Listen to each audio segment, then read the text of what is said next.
It's been quite a few days since we've actually reviewed the news with the new format, so I'm looking forward to sharing all of the stories that were big this week, and there are quite a lot of them, including the fact that we confirmed that Sam Bankman-Fried is really, really stinking rich. A lot of crypto companies are doing layoffs, but that's also the case with tech companies and other companies across the world. It's a bear market. What do you expect? Also, we saw some big news from Coinbase, a few more hacks because, yes, this is crypto. I've got a lot to share with you, and I'm going to share some charts that are looking really good as the market seemingly could be turning around. You do not want to miss this. Let's go. Let's go.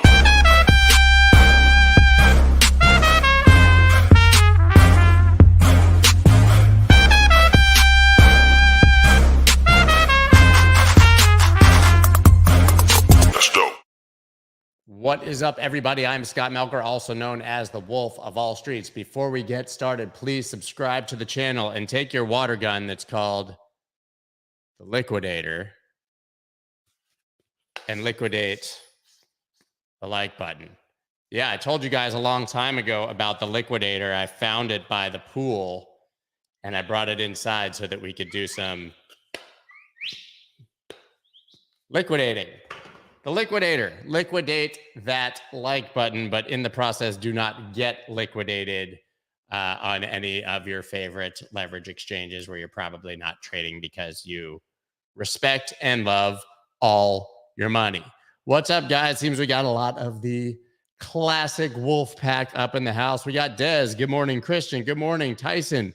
Good morning. I don't even know how to pronounce Jesus Expose.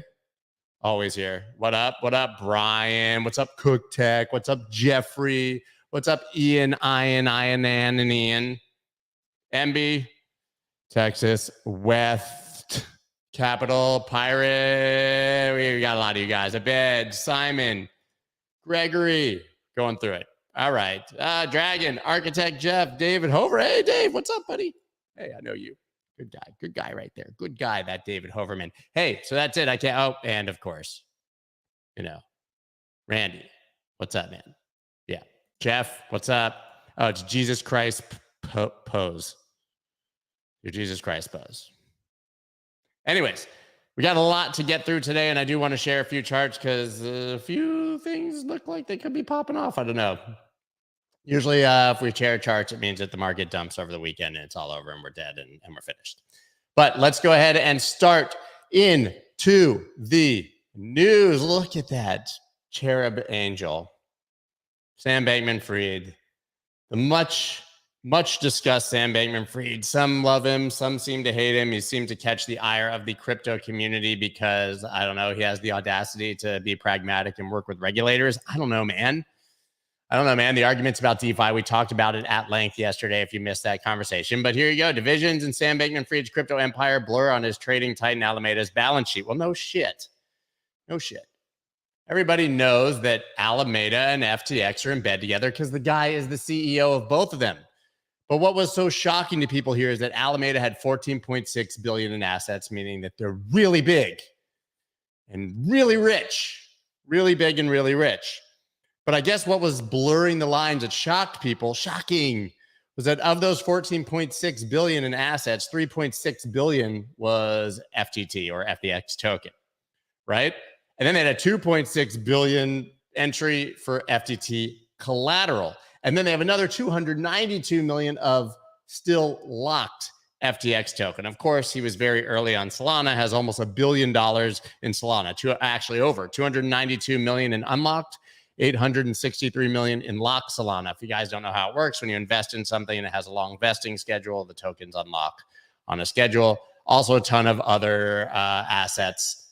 Yeah, the story here is that Sam Bankman-Fried and Alameda Research really rich, and that obviously Alameda holds a whole lot of the native token of FTX exchange, meaning that some people have a problem with how closely the two are tied and related, and the fact that Alameda obviously can control and move the price of FTT. I don't really see what the story is because if Alameda didn't own it, FTX would own it and they could do the exact same thing. But the moral of the story here is that Sam Bankman-Fried has many mucho monies. Take a look at FTX token, FTT. Not much to see on the token at the moment, to be quite frank. If you were here before, back in March, I said, yeah, this looks like a pretty gratuitous short right here at key resistance, 53.48. It did, in fact, break down. And now we're down here, half of that. For me, I can't really get excited. Maybe there's a short-term trade if you get above 26.83, but really this descending black line is kind of it for me.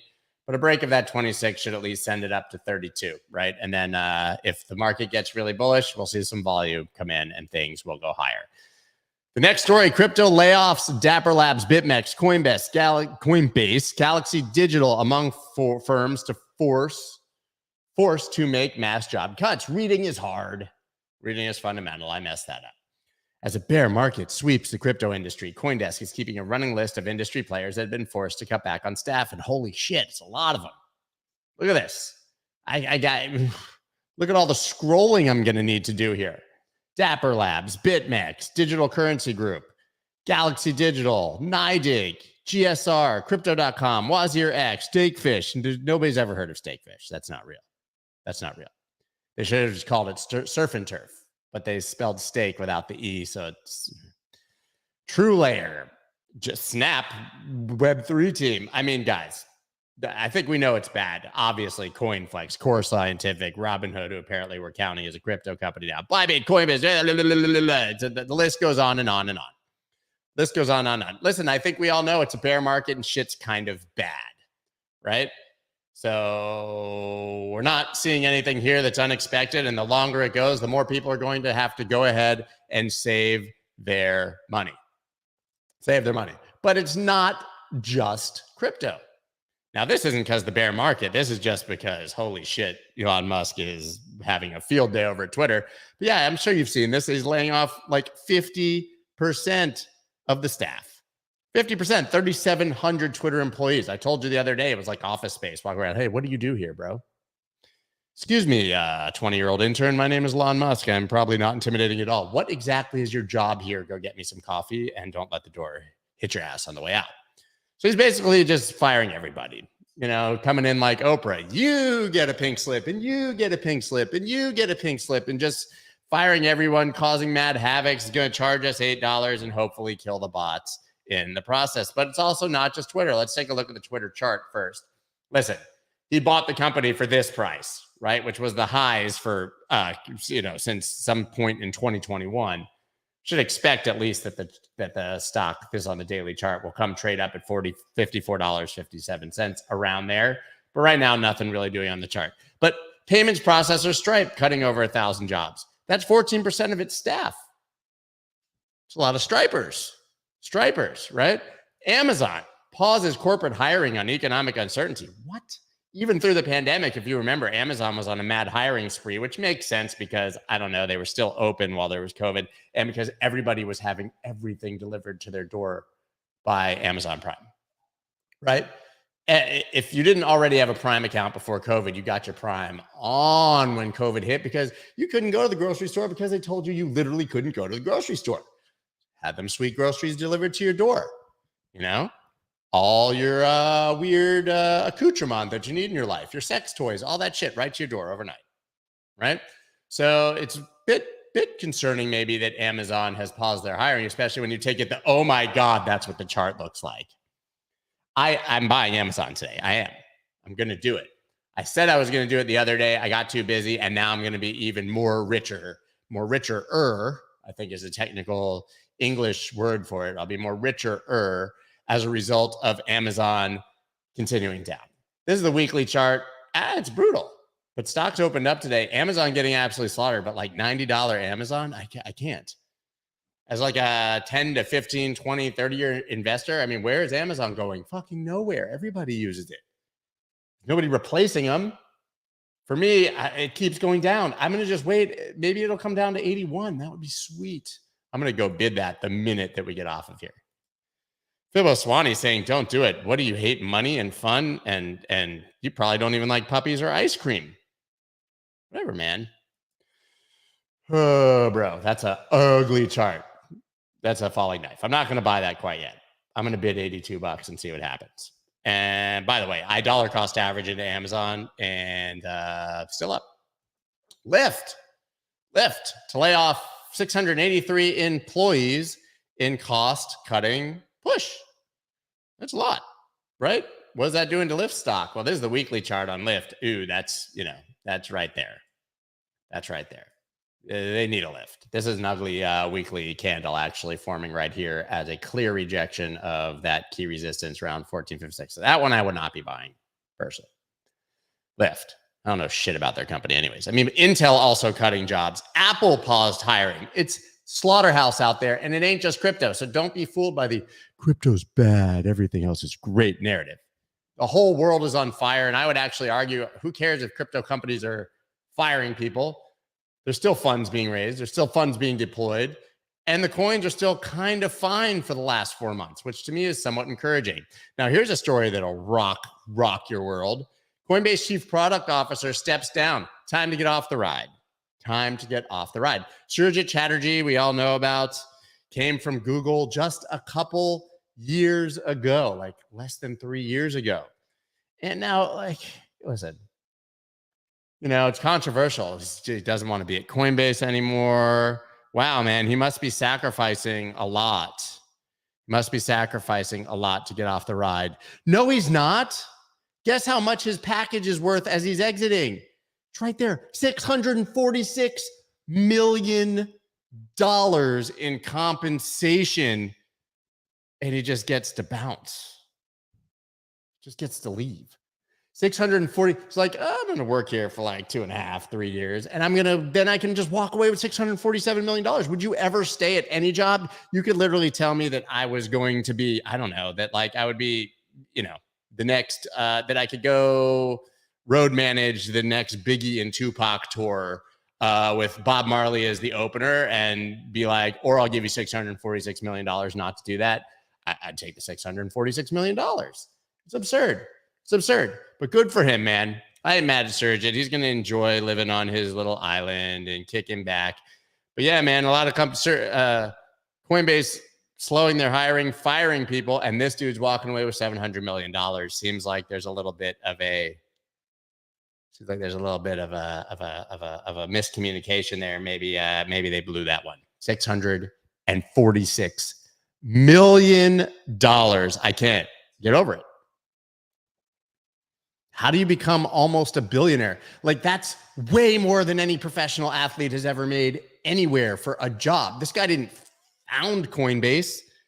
They literally brought him in a couple years ago to a company that had been in existence for 6 or 7 years, was already getting ready to IPO, and he's just the product officer, not even the CEO. Almost $1 billion. Oh my God.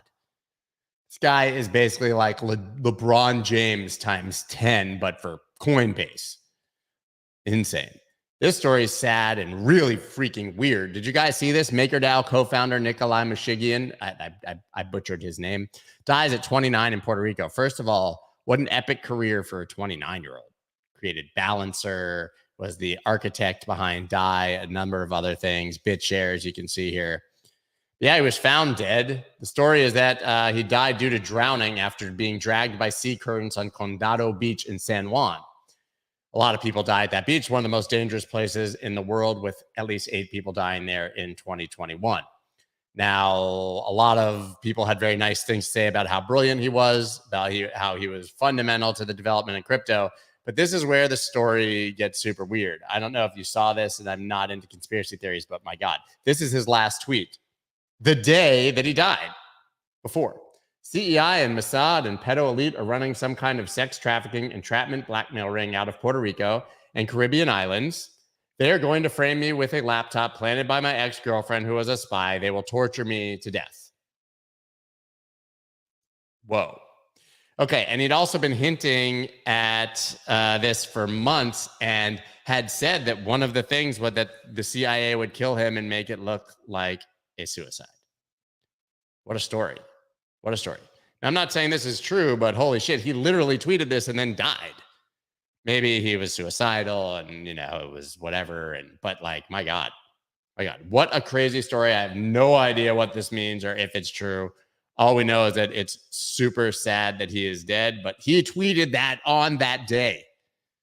I mean, to me, that is just, crazy. Yeah, he had said potential suicide by the CIA as one of his possible futures. Moving on from that story, Jack Dorsey's Bluesky social app. What we know so far. Is it me or does Jack Dorsey look like a character from either The Hobbit or Game of Thrones? But I am kind of digging the Hobbit / today is gonna be the day Wonderwall haircut that he is rocking in this photo. He's a good guy. Good looking dude. Yeah, look at Jack. He does look like a hobbit, though, right? Yeah, kind of.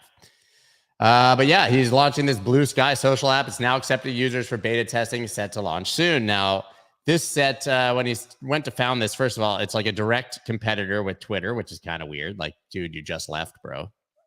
Like, I know you're mad, but it's like fucking your ex's best friend, right?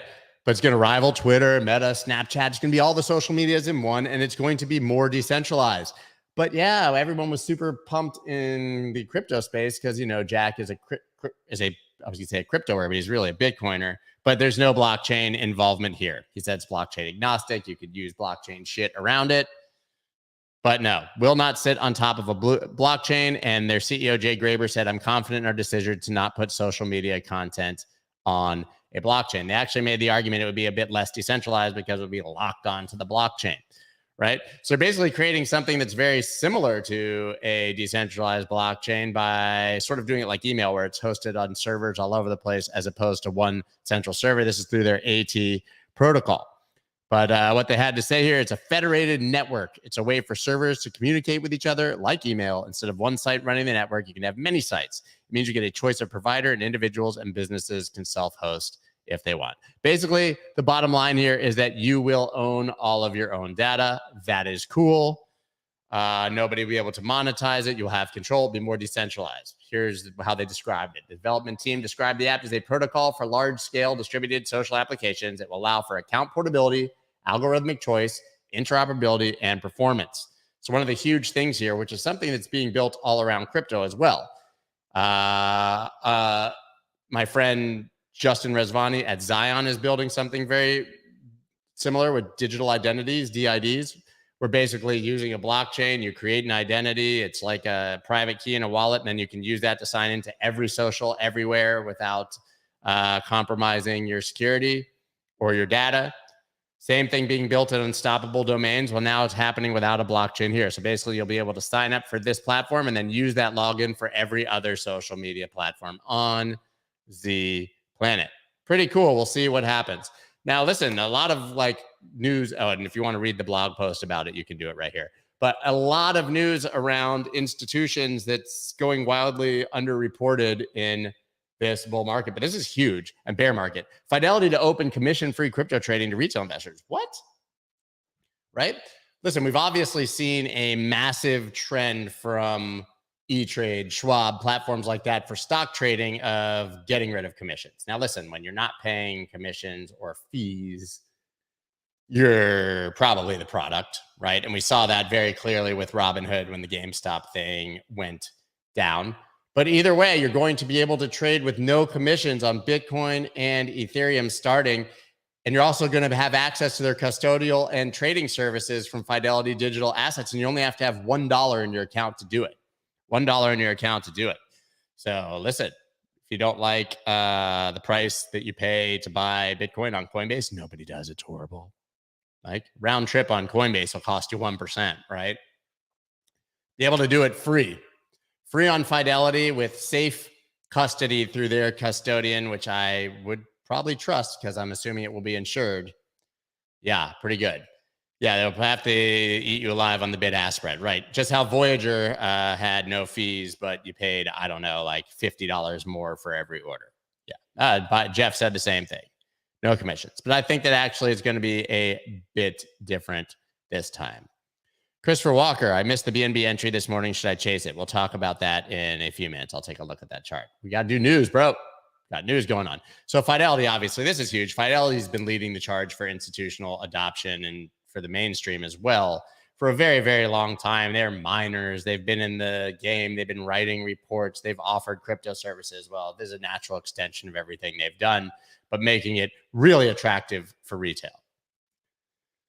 Next, MoneyGram debuts crypto purchases on mobile app. We just talked about this a couple days ago that they announced they were going to do it. Well, now they done did it. Almost every state in this United States of America and the District of Columbia offering these services. You can now basically trade and hold, buy, sell, hold Bitcoin, Ethereum, Litecoin. I know for a fact that might actually be it. Yeah, that's it. With MoneyGram. Now, listen, I don't think there's that many people I'm rushing to MoneyGram to buy and sell crypto. But MoneyGram is a huge payment company, like the PayPals and Venmos and all those of the world. And they know that crypto is going to eat their lunch and they got to get involved, right? And to me, that's the story. That is the story from the liquidator right here. The story is that they got to get on the train or get run over or left behind. I prefer run over. Right? So MoneyGram now moving towards allowing users to engage with the crypto market. And this is just the beginning with much bigger plans down the road. So I think this is massively bullish.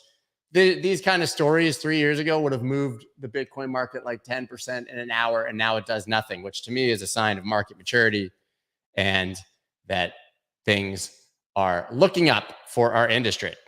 But for things that are not looking up, we keep getting hacked, guys. We keep getting hacked. Yeah, keep getting hacked. 1 billion crypto hack fear spurs 20% gala plunge, but firm implies it attacked itself as a safeguard. Every time I get tacked, I just say I attacked myself. Right? Listen, this story makes absolutely no sense to me. It might as well have been written in Chinese, to be frank. But basically, somebody printed out of thin air an exploit 1 billion gala tokens. Right. And that's generally bad when you like increase the supply by 1 billion and then go dump it on the open market. But what they're saying here was that it was actually P Gala, like P Gala on the P network, and that P Gala saw something bad was going to happen. So they printed the token so that they could then themselves drain the pancake swap pool that they thought was going to get exploited, and that there's nothing to see here, and that it was a white hat hacking. I mean, you figure it out, man. You figure it out. Seems like you would want to announce that before doing it. I don't know, to make people not panic and think that the thing had been completely hacked. Either way, it's an exploit, whether it's good or bad intention. Shit is ridiculous. This shit is ridiculous. And listen, let's take a look at whatever. Take a look at the chart. Okay, yeah, I mean, there was the drop and it's bounced a bit. Major sell-off. Right after it actually was looking kind of good. We had charted this recently and someone was like, I need to buy Gala here. And I was like, nah, bro, you're at like every resistance we got on this chart. Chill. Right. But like, who cares if it's white hat, black hat, or otherwise? Shit should not be able to happen. Yeah. I don't know, man. Oh, man. I don't know, man. Anyways, Decrypt writing an article here about our favorite biggest crypto futures exchange. And guess what, guys? They got hacked. $28 million in Bitcoin, Ethereum, and that sweet, sweet centralized USDC. I don't know if you guys saw this story, actually. I don't have it pulled up, but USDC announced that they're moving their treasury largely into a private fund that is going to be managed by BlackRock. Whoa. BlackRock and custodied by Boney Mellon, BNY, Bank of New York, Mellon.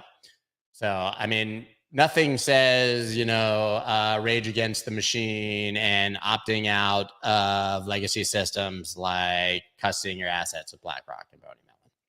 Yeah, we know that Circle is insanely centralized, will be probably the centralized stablecoin of choice for the U.S. government as they regulate, could literally effectively become the central bank digital currency. But to be honest, it's the one you should feel safest in if you're in the United States, probably, because shit is actually backed fully. So is USDT, I think. And if it's being custodied by Bank of New York Mellon, you don't really have to worry about the assets being redeemable. But yeah, $28 million Deribit hack on their hot wallet. Said users were not affected in any way, shape, or form, that this was their own coins on the exchange. But Jesus, man, get it together. Like, what is going on? Stop. It's like only 28 million. If you had 28 billion, you'd be pretty psyched. Yeah. I don't know, man. I don't know. It's getting exhausting, isn't it? the hacks, the exploits. How I don't understand how we would expect regulators not to go. Maybe we need to regulate this. It needs to be regulated. Christopher Walker says his mind's still blown by the amount of tabs I have. This is only one of 5 windows I have. These are the like active ones that I might look at or think about for streams. These charts over here. Yeah. Need a good internet connection if you're going to be me. Crypto VC firm CoinFund looks to raise 250 million seed fund. The story here obviously is that people are still raising money, still looking to invest in Web3. There's no slowdown there at all. But the bigger story here is that they just raised $300 million for a VC fund like 3 months ago. So if that doesn't show you how much interest there is from accredited investors and institutions in getting their sweet, sweet money into this Web3 environment, think again. Lots of money. Final story here before we dig into a few charts and maybe you're going to look at, I don't know. Coinbase cuts Q3 losses in half, sees crypto headwinds continuing into 2023. The crypto exchange's transaction revenue fell 44% from the second quarter, but they cut their losses in half, which now in this world is good news. You lost a lot less. And they had some things, some metrics that were up, but basically people are viewing this as positive earnings, that the bad news is slowing down and that things should be turning around into the next year. Let's take a look at the stock. I don't understand how the stock can be doing pretty good when you give someone $646 million worth and you can go sell that shit. But hey, I mean, the stock's doing nothing, right? Yeah, it's up slightly today. It closed yesterday at 55, hit a high of 63 today. That's quite a move, but now chilling right around $60. I consider this an accident right here. Shouldn't have happened, but this really is the range right now. And you can see we're trading right around the mid-range. Nothing really exciting there. Looking at what you guys have. The bar is very low. Good earnings means less bad. Good earnings means less bad. We actually I cooked through all the news there in like 25 minutes. It was a lot of stories. But we blazed through it. Should we take a look at a Bitcoin chart? Look, guys, nothing's happening. And I like it. You guys know this monthly chart, right? Up, down, up, down. Oh, we didn't really think it was good. We thought it was going to go up here. It went down. But I mean, this is the most aggressive, strong support you will ever see on a chart ever, coming back from 2013. And it's just hugging it right now. So we're basically going to 1 million. It's fine. I didn't say that. I didn't mean it. Weekly MACD is still looking good and growing, but I mean, you can't get excited about a chart that's doing this, guys. Can't get excited about a chart that's doing that. As much as I would love to, you take a look on the daily and, this is like, you can even just pull, you got the bigger range, obviously, which is basically 17 to 25, 17.5 to 25. Everything in here is sideways chop, but you can pull this tiny little range right here. You could play this very easily down basically 20 to 21, right? A lot of money to make in that little range, but at 20,789, you're sitting right in the middle of it. So God knows what that means. I don't even know what these other charts are. Yeah, remember we had the big breakout of the bands? Well, that slowed down, but we should now, holding this middle, head up to the top bands again and expand. I think Bitcoin looks fine, guys. I really do. And I'll tell you, I didn't even know I was going to look at these charts, but I'll tell you right now, I see it without even having to see it because it's just deeply ingrained to me. There's bullish divergence there on the 4-hour chart before this move up, right at the dead bottom. Yep, there's your move. Little divergences, making those moves from 21 to 20,000. Really easy there. Moving on. What do we got? Same chart. Let's look at ETH. I love ETH, man. I'm loving it. And I posted it. I talked to you guys. I've shared it. I even put it in the newsletter when I hadn't been sharing things. I mean, guys, both the ETH Bitcoin pair here, which we had the bullish divergence, breakout, flip of this key area. And now that was your local demand right there on the daily, right? Broke out, came back and visited that candle. That's what you see, and rocketed up with hidden bullish divergence, which is a sign of continuation. The same hidden bullish divergence exists on the ETH USD chart. Went overbought with a little bear div, came back, hidden bullish divergence, and heading up. You got to love it. We should see a lot of resistance now here coming into this area, though. So my target always for this move was in the 1700s. So we'll see what happens there. Yes. Kristen says Scott is the eternal optimist. That's because I've been here a while, man. It's going to be fine. It's going to get better. It's not going to be bad all the time. Not going to be bad all the time. Anyway, so ETH looking pretty good there. Let's take a look, because we can, at Meta. That's bad. Look at that. The Zuckerverse looking poor and horrible. Now, listen, I don't know what I got pulled up here. We can take a look. SPY opened up, but very volatile right now. That's the obviously how I view looking at the stock market. Let's look at Pyre, because I tweeted this and somebody had asked me for this. I do not own this. I've never owned it. Honestly, I don't even know where to buy it. I have no intention of owning it. So shut up with the shill shit, right? Sometimes we just share charts. I did own some Meta, but I stopped out a long time ago. But here you go, man. This is a major resistance. I would actually, now I'm looking closer, I would bring that down un poquito. Oh, and that actually, to lock in there, but that actually makes this retest even more epic right here. But above the 50 MA with the 50 and 200 squeezing, got to get above the 200. But like, this should be an easy path right back to 5.3 right now, certainly to 6.6, which is this level that hasn't been tested. But honestly, guys, I mean, on a breakout like this, your expectation is that with a matter of time, which could be years, you're going back to the highs. This is like, seeing charts like this existing right now means that downtrends could actually be breaking and things could be turning up. It's Pyre. It's called Vulcan Forge, whoever was asking. Don't own it. I don't own it. I don't have a KuCoin account. I don't own it. So shut up. Yeah. But like, I've seen a lot of bullish charts. Let's take a look at Matic. Well, actually, someone asked about BNB, right? Should you chase it? Was that the question? First of all, no financial. I found out that saying no financial advice actually doesn't matter. I'm not sure if I'm allowed to tell you what I would do. It's really overbought as an analyst, but we saw Doge go to like 95. It's at like 83. But you can see here, more appropriately, let's see how I drew it, right? I drew it like this because this is my view on it. As you push through this, you go more overbought. I wouldn't chase it because most likely, if it's going to continue up, you will get a retest of this box, right? So I would rather bid it below. Listen, sometimes you miss trades when this happens. There's a lot of people who trade breakouts. It's the riskiest form. Like if you bought it when it was going through 337, right? Yeah, you're at profit right now. So that's great. That worked, depending on when you sell, of course. What you often see then is that the candle comes back and closes back down below it. You get sucked into a liquidity grab, right? So you often get faked out. You buy a fake out. The next more reasonable and safe way to do it, but with the risk of missing the trade, but who cares if you miss a trade? There's always another trade, right? Is that you buy the retest of the area that was broken out. That's your confirmation. That's the safer way. But taking a look here, I shared this in the newsletter today, I think. Yeah. So you had this. It's kind of a bull flag. Up, down, up, not really, right? But if it was, you're kind of, I just gave the idea that it lines up at the golden pocket up here, 61 to 65. That's of this entire range, right?